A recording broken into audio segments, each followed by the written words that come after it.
Alrighty, well, I'm not much of a YouTuber, guys, so excuse the poor quality of the camera footage here.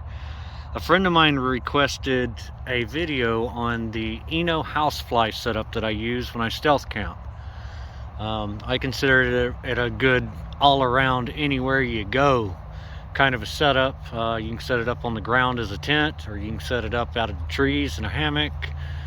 Um, It's a really cool setup. I like it. You can warm it up with an alcohol stove, or you can be up in the air where you're nice and cool when it's hot. So anyway, excuse the video footage. I'm not really going to do a lot of step-by-step on this.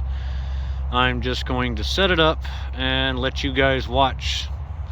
I'm sure most of you that do any kind of real camping will kind of get the gist of what I'm doing as I go. And that's my little Luna. You'll probably see her scurrying through the video here and there. She's a new addition to my traveling life. And she's about 4 months old and still buck wild, so enjoy. I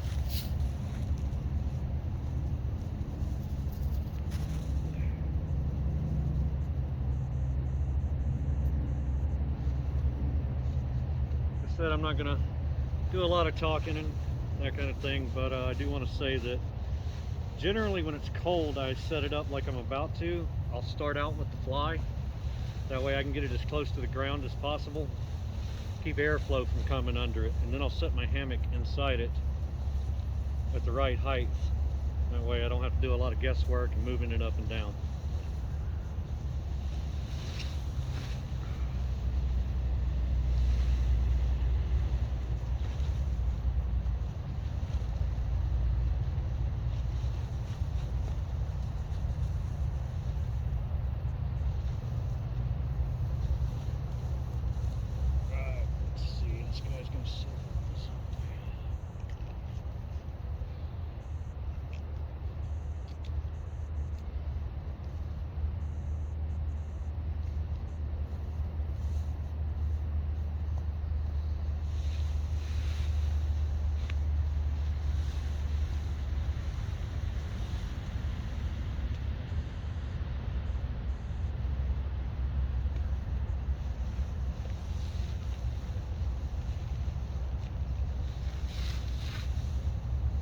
Help if I could find the ridge line, wouldn't it? There.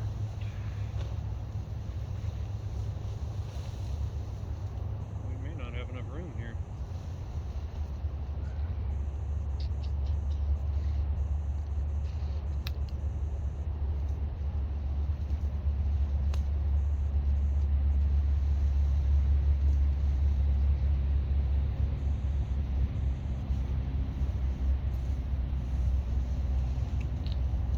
No, just enough.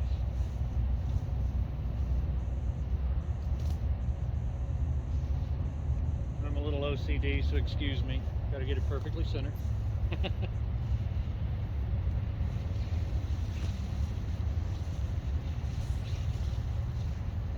Oh, and I am in no way advocating smoking. Bad habit I wish I'd never started.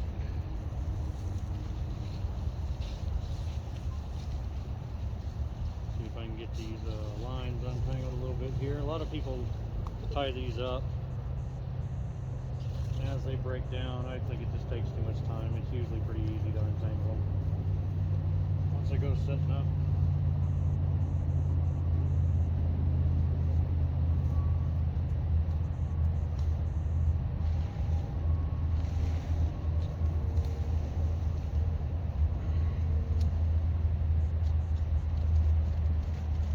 Alright, I guess I am going to do a step-by-step. These are something else that I really like. These are the MSR groundhogs. They work very, very well. Almost any kind of soil except sand, and nothing works that great in sand. But you can still spike them in the ground and stick a nice sized rock on top of them and they'll hold. So that's what I use.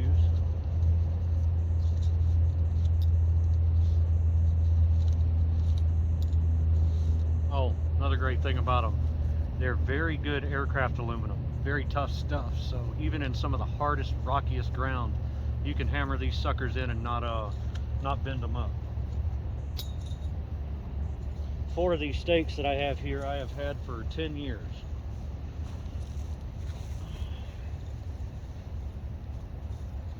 All right, look out, little mama.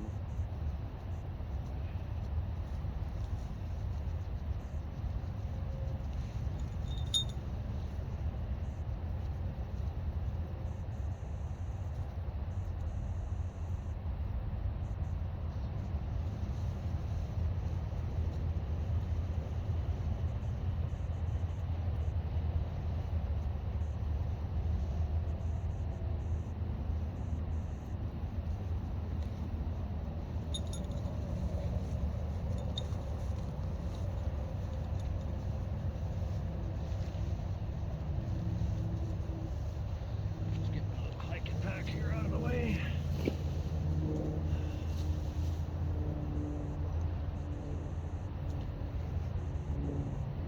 The straps, the lines on this tarp have these quick adjust little fittings on the corners, which is great.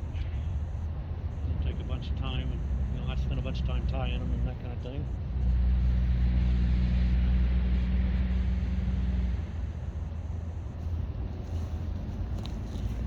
Kind of the same deal. I probably should have set the other side up first, but kind of the same deal on the other side. Here, we'll move this real quick.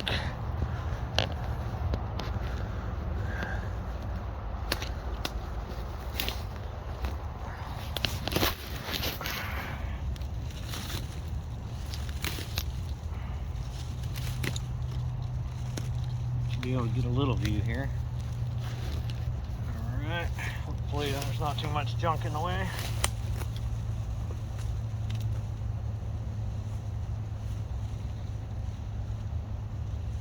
Look out, look out, Lynn.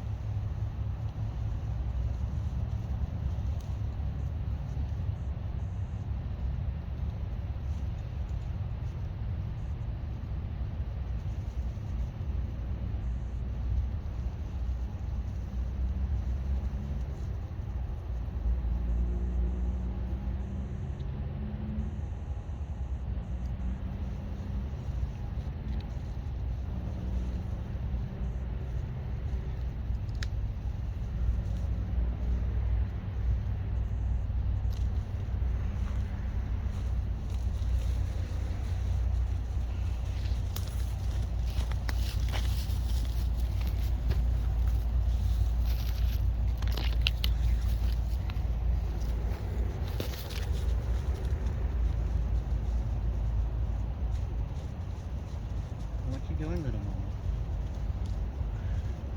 You getting in Daddy's way? Yeah. The usual. Alrighty, and that's pretty much all there is to it. Now that it's set up, you should be able to see that this guy has doors, which really comes in handy, especially when you get some high winds. There's nothing worse than being hanging in a hammock and you're all comfortable and warm, and then a nice heavy downpour comes along and start getting the ends of your hammock wet from the wind blowing rain underneath. But this guy prevents that. It's also great when you set it up on the ground to hold air, cold temperatures. What I'll usually do is I'll hang up something, hopefully you can see this, but I want to move this camera a little back. How about that? Alright. What I will generally do, if I'm ground camping and it's snowing, it's extremely cold, I'll hang something, usually a shirt, t-shirt, or a jacket or something like that from like right here. And that'll block where your hammock comes into it. So no air escapes through there, no heat escapes through there. Alright, one more little adjustment. I think that'll be pretty good.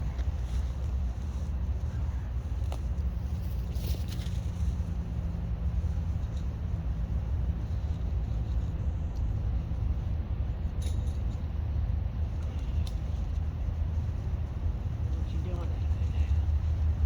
What you doing? And this has the quick adjustment lines on it.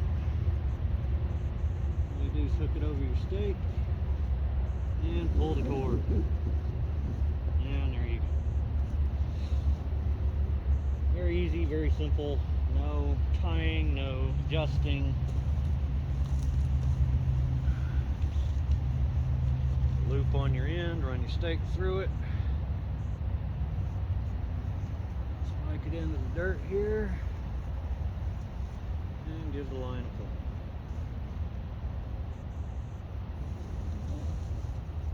And you're done. Same thing on the other side.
Shaky photography.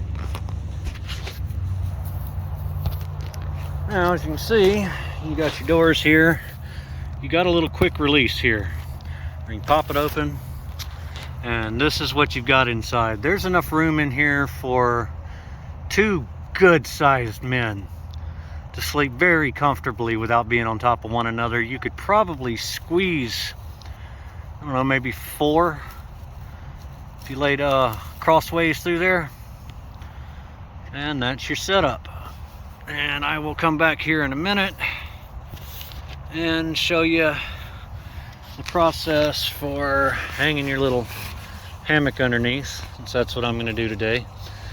For any beginners to camping, hiking, that sort of thing, somebody that's never really used a system like this, if you ever want to set it up on the ground, I would suggest never, ever, ever doing it when you're going to have heavy rains.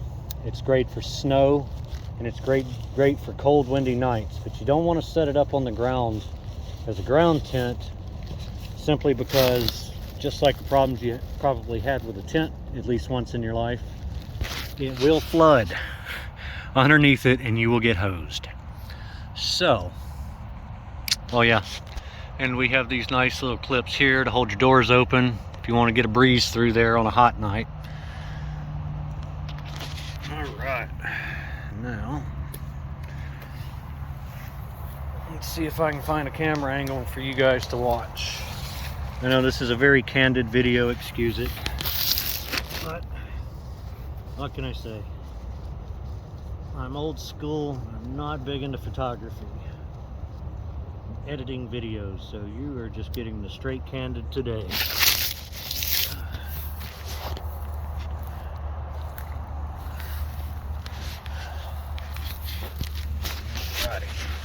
Set this guy up here, and you should be able to get a decent view of what I'm doing. Not rocket science if you use the hammock, I mean, but I'm gonna film it just for the heck of it. Right, now that I've got it at the height I want it, I'm gonna bust out these hammock straps.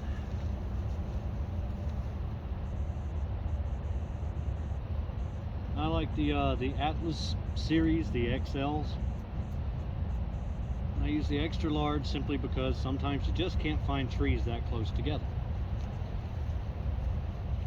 Sometimes you need the extra strap. And I've noticed the old ones that I had for almost 10 years were a thicker, heavier strap all the way across. These, they have narrowed it right through here to make it lighter, and when you get up to the part that wraps around the tree, it's a bit bigger and sturdier.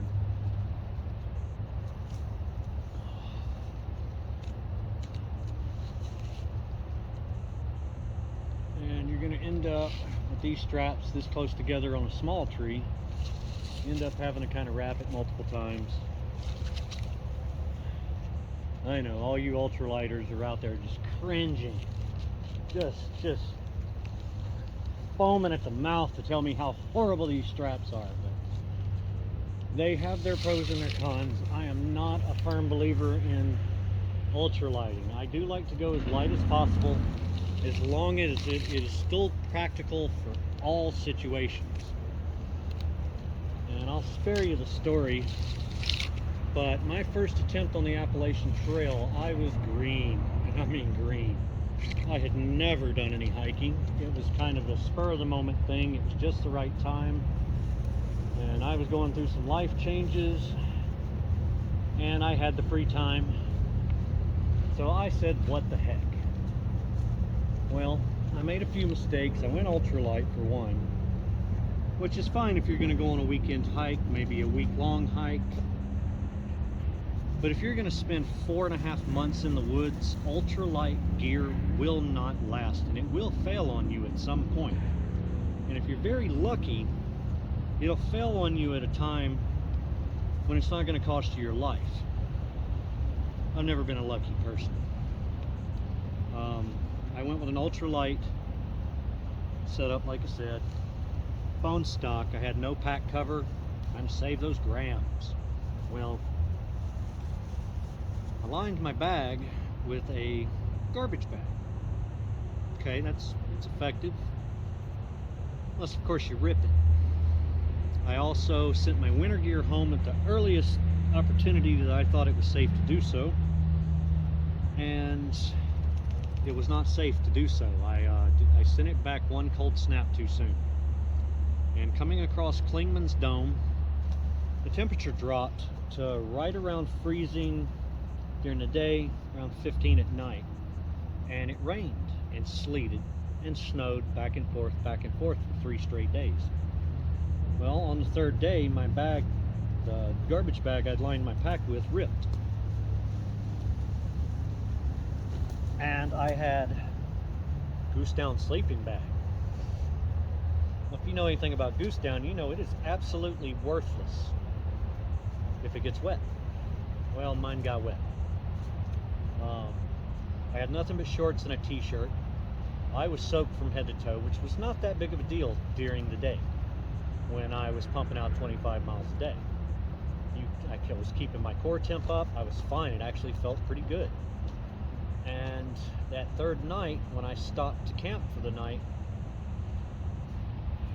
everything was soaking wet. I had not learned the survival skills at the time to get a fire going in the rain. And sitting there looking at my wet gear, I knew that if I did not hike through the night and keep my core temp up, I was going to die. I mean, I hate to be dramatic, but that was the case. So I hiked through the night, 36 total miles in a 24-hour period.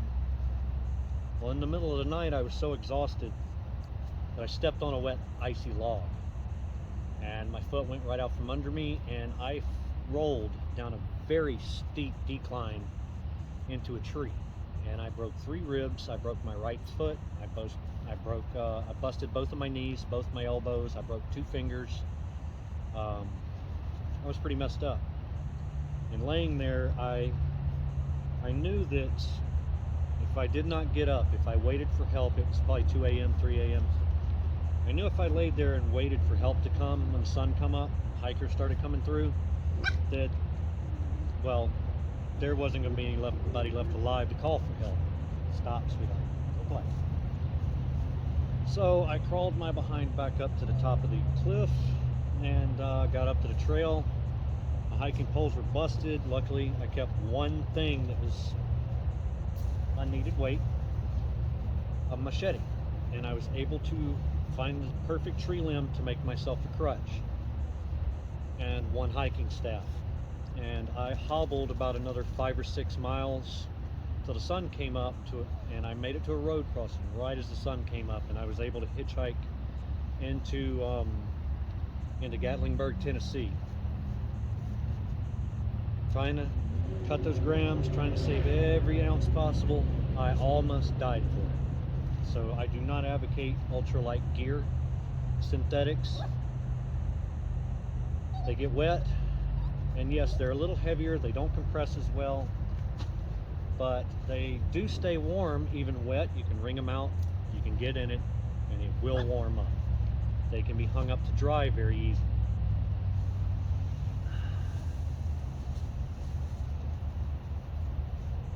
I guess you guys see my little heathen here.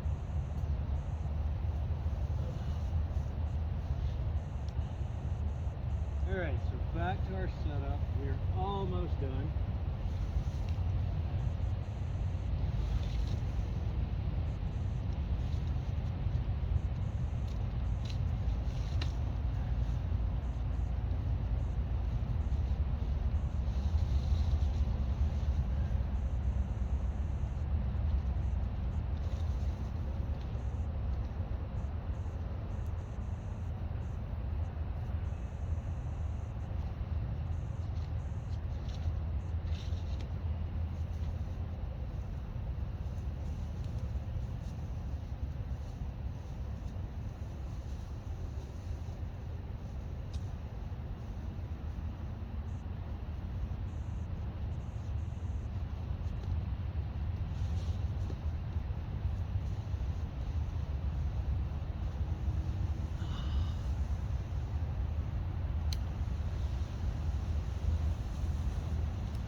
Alrighty, and we are set up. Now that's the basic setup. That's the stuff you'd use no matter what time of year. Now, I might as well, while I'm videoing anyway, and fighting my little heathen to do it, I'm going to go ahead and do a little quick review as I go on the One Wind underquilt. I'm going to say this: if you're car camping, if you're camping off a motorcycle, it's not a bad setup. If you are backpacking, it's not warm enough for anything under about 45 degrees. At least a single one. I had an interesting little experience with One Wind. I ordered my setup. I paid for 4 to 8 day delivery. Day 20, it's still not there, because they had the underquilt. I bought an underquilt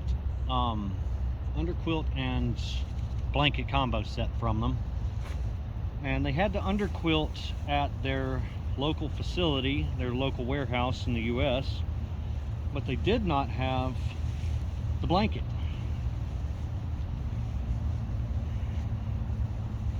So they ended up, I talked to the girl, obviously from China. Her English was not very good, and I don't know if she thought that I had not gotten either piece. I had gotten the underquilt, I had not gotten the blanket. So I get on emails with her, and she tells me the problem. The blanket's coming directly from China. Apparently takes quite a while. So she sent me another underquilt so that I'd have a second layer for it. And apparently they made a mistake in the process, and they sent me 2 more underquilts. So thanks to that, I am warm enough in these 25 to 30 degree nights. But oh my god, it's bulky and heavy.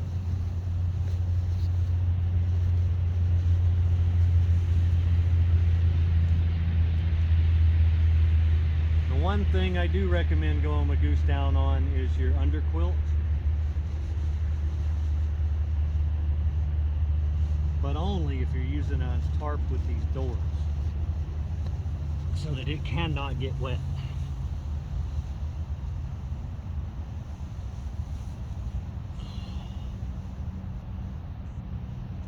But thanks to the mistake, like I said, I've got 2 of these suckers. Move it, Luna. Come on, off the gear. Off the gear, you little heathen. I know, sweetie. Are you cold? Are you cold, my sweet girl? Yes, you're cold, aren't you? I'm sorry. Daddy, hold on. Let me put your jacket. You are obviously just freezing to death.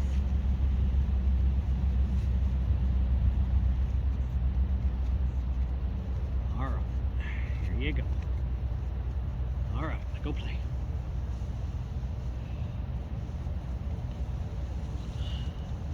Setup on these is relatively easy once you figure out the insane amount of straps they have on these things. And they do actually snap together, which is really freaking awesome.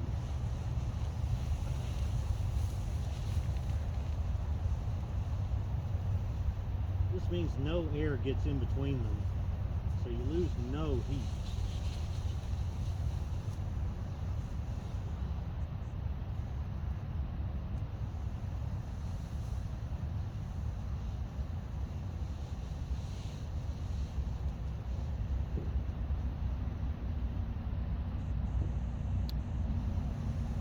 So far I've had the 2 layers down to about 23 degrees, and it was pretty comfortable. I do wish I had an over quilt, or top quilt, excuse me. But that's next on the gear agenda.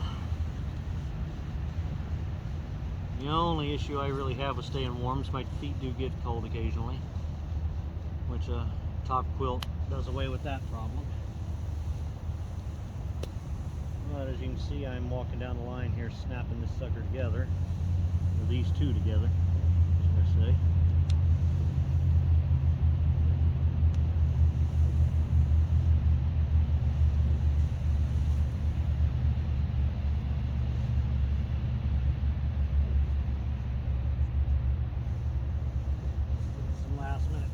Adjustments on the straps.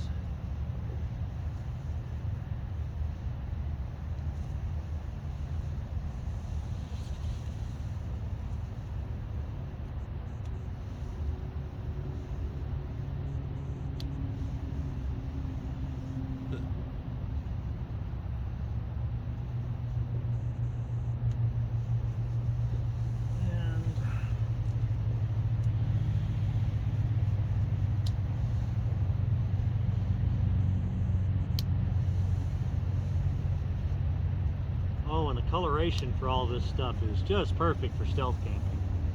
You cannot see this stuff. I can be 5 foot behind a tree line right off the road and no one can see me. Not that I camp that close to the road, but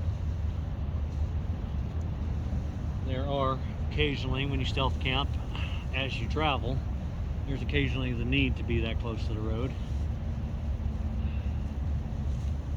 And there may not necessarily be woods any farther away. Hi, my little sweet girl. Why don't you get in here and get warm, my love? Come on. Alright, get in. I'll warm up. You're driving me nuts.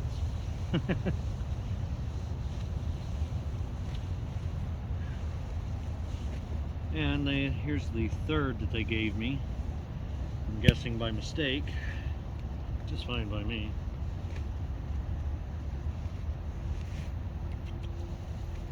She is the biggest brat. I love a 4-month-old Chihuahua puppy. So anyway, I took most of the straps and stuff off of this one and kept these little cinch lines that close it up on the ends here so that I could use one end for my feet. Well, this layer was not quite warm enough, and I had an old sleeping bag that was not in too good a shape. It was the old, it was the North Face The One bag. I actually really love this bag, but it has gotten old, it's lost a lot of down, kind of looks like crap. I used it as a layer directly over me, and then put this guy over the top when it hooked over my feet. And I am perfect in pretty much any temperature that at least I would ever go to. Said I've had it down to about 22 degrees. I'm not trying to go anywhere it's going to be colder than that during the winter.